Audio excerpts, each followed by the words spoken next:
Many congratulations once again for that, for the IPO. And just a few questions I have. What kind of benefits you see through backward integration? You mentioned about backward integration in our previous meeting. In terms of quality, in terms of quantity, if uh, you can mention. Right. So, overall, I will talk about the benefit to the country and then how it percolates to us as a manufacturer. So, primarily the solar manufacturing had moved in last 15 years from Europe and US and Japan to China. And the government now wants that the entire manufacturing ecosystem to be built in India.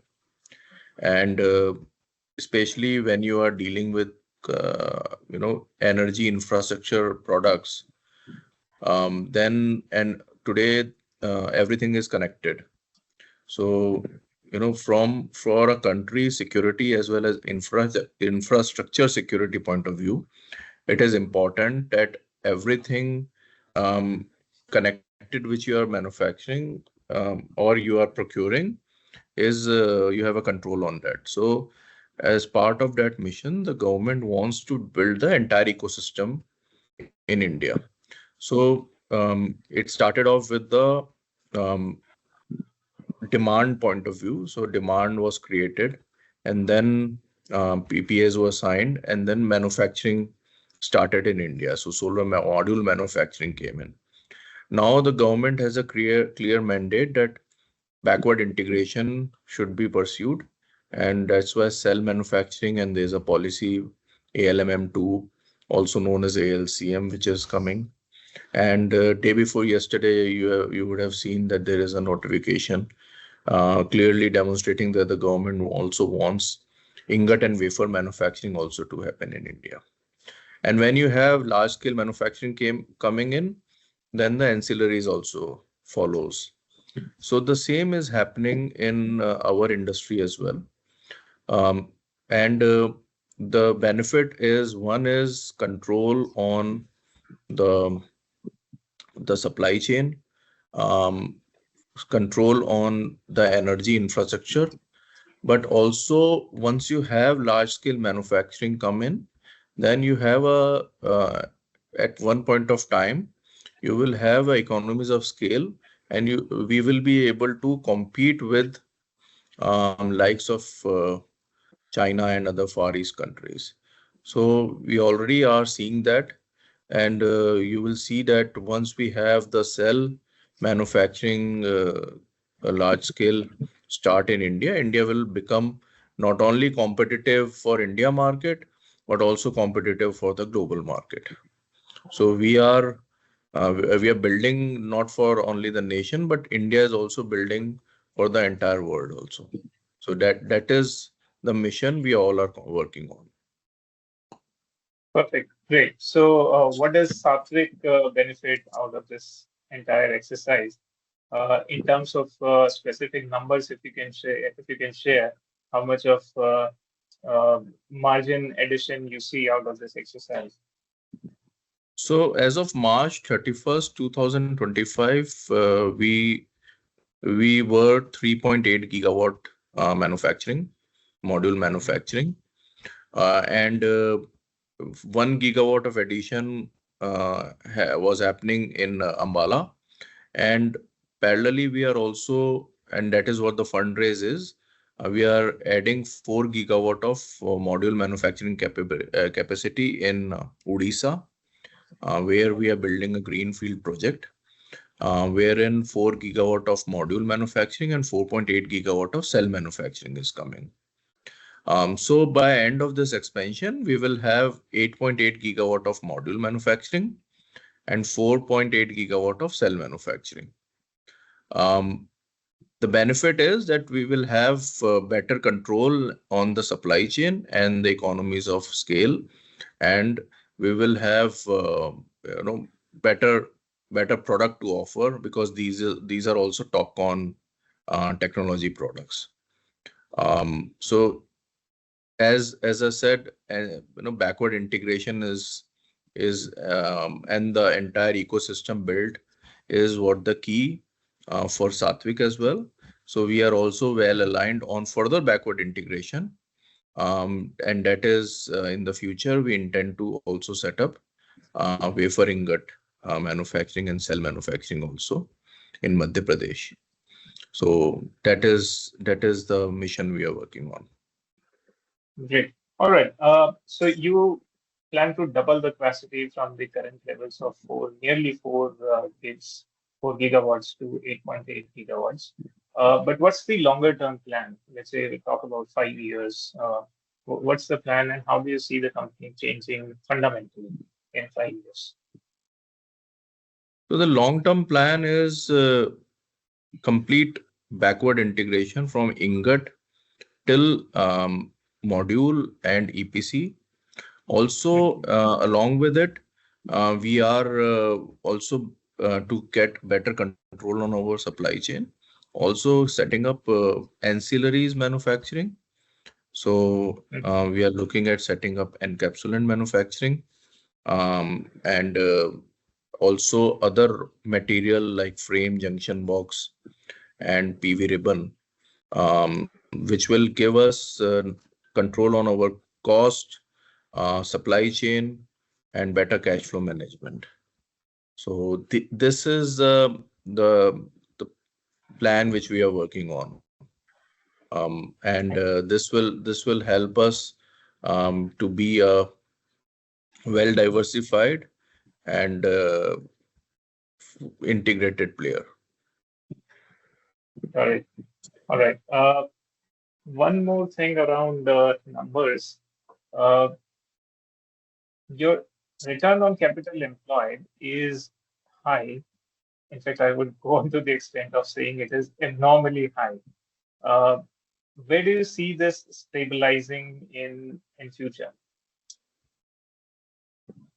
So yes, we realize that it is high as of now, but what we feel is with our current capex and with our growth plans, we will still be somewhere around 30% ROC. Um, um, so still a, a good decent number. Yeah, usually as companies scale, their return ratios converge to industry standards.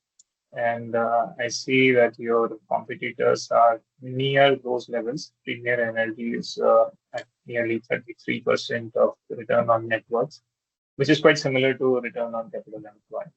Right. Right. Okay, great. So another thing I noticed is that since you have expanded so beautifully in the recent years, uh, it's very normal for companies to take on extra debt on their books, which I think has been the case in case of Saatvik. And I also noticed that it has been coming down, but even from those levels, it's currently at a high enough level. Now, my question is, how do you plan to reduce it? I'm not really looking for any specific numbers, but you also mentioned about backward integration going forward. So, what kind of qualitative picture, if you can share with us, that would be great. Do you plan to reduce it? Are there any acquisitions in future? How do you plan to fund them, etc.? So our debt to equity is as on March 31st was 1.3 to 1.36, 1 is to 1.36, which is actually quite controlled. The debt you see has two parts. One is the short term, and the other is the long term. So short term is the working capital. So um, since we are a bootstrapped company, we have not brought in equity in our system. We have been raising debt and working capital, and that is how we have been operating. The other is the long-term debt, which we will be retiring with this fundraise. So as on once we have this IPO done, then the proceeds will be going. One is into our capex expansion in Odisha, a module manufacturing, and the other will be to pay off our long-term debts. So Right. we have that in mind to clearly retire the old long-term debts.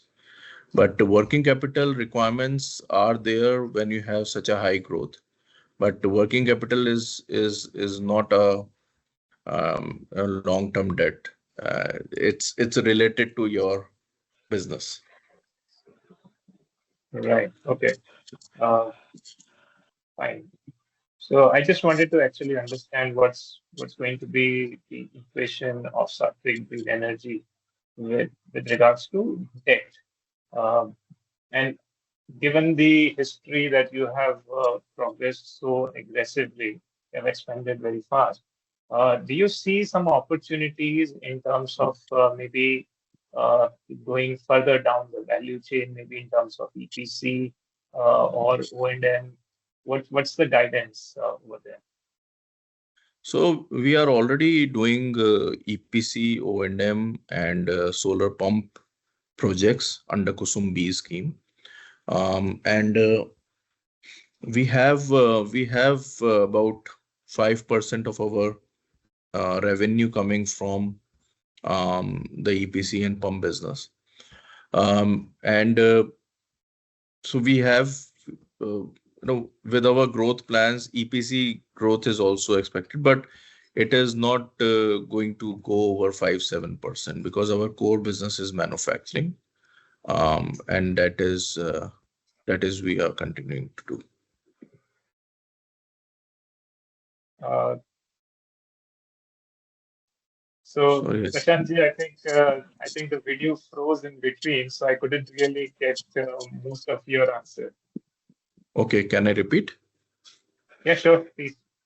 Okay. But your video is also not visible. I deliberately turned it off, maybe thinking maybe it is a broadband issue. Okay, okay. Yeah. So we are doing EPC and O&M as well as solar pump business as of now also. It is 5% of our business. Since our core business is manufacturing, but EPC business is, we have about 5 to 7% of our revenue contribution will come from EPC business in the future as well. And O&M services are mostly for our own projects where we are doing EPC. O&M is part of the EPC services as well. Right. And I guess bagging O&M projects beyond the ones that you completed yourself is a far difficult task. Please correct me if I'm wrong. It's not difficult task, but I think uh, more the more value is in other business segments. So our focus is not on growing the O&M portfolio. Pure play Okay. O&M portfolio is not our focus. Mhm. So between these two, you would prefer to grow the EPC book rather than the O&M. Correct. All right. Okay. All right. I think I'm through with my set of questions. If there Okay. is something that I have missed, I might have missed, and you would like to add, please feel free. No, I would ask your viewers, and I would encourage them to look at us, and if they see value with us, they should subscribe. um, and we are celebrating our 10th year in business. So we are a young company with good leadership and management. and we continue to grow and aggressively grow in this segment, in this business. That is what we have demonstrated over the years, and will continue to do so. All right. Perfect. Perfect. I think that sums up it very well. You're looking at the longer term sustainability and growth with better margins, strong margins. All right. So thanks a lot for your time, Prashantji. Wonderful talking to you, and I wish you all Thank the you. best for the IPO. You're Thank you. personally invested in the company, and I think all the more reasons to see you around for longer, for many more years, I would say.